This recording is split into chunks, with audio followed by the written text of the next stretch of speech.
خبر شامل کرتے ہیں لاہور سے۔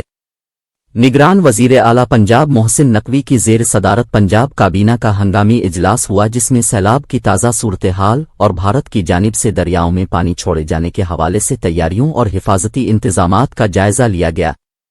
دوران اجلاس سیکریٹری آبپاشی نے بریفنگ میں بتایا کہ دریائے راوی اور ستلج پر بھارت کے بنائے دونوں ڈیمز میں پانی کی سطح انتہائی بلند ہے۔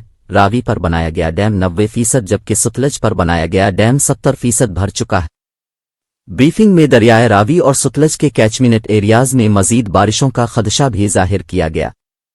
نگران وزیر اعلیٰ پنجاب محسن نقوی نے محکمہ آبپاشی، PDMA، ریسکیو 1122 اور انتظامیہ کو الرٹ رہنے کا حکم دیا اور دریائے راوی اور ستلج کے بیڈ کے اندر موجود آبادیوں کے انخلا کے لیے پلان تیار کرنے کی ہدایت کی۔ محسن نقوی نے تمام کمشنرز کو ہنگامی بنیادوں پر حفاظتی انتظامات یقینی بنانے کا بھی حکم دیا۔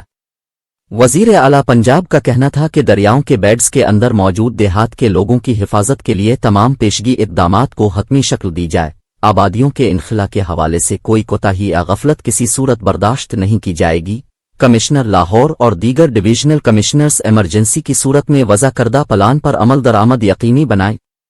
محسن نقوی نے مزید کہا کہ انتظامیہ کھانے پینے اور میڈیکل کی سہولتیں متاثرین تک پہنچانے کے لیے موبائل ٹیمیں تشکیل دے۔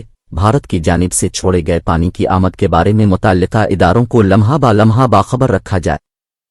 ہنگامی کابینہ اجلاس میں صوبائی وزراء، chief secretary Zahid Akhtar Zaman, inspector general police doctor Usman Anwar, additional IG special branch, chairman planning and development board, commissioner اور ڈپٹی کمشنر لاہور اور متعلقہ حکام شریک تھے۔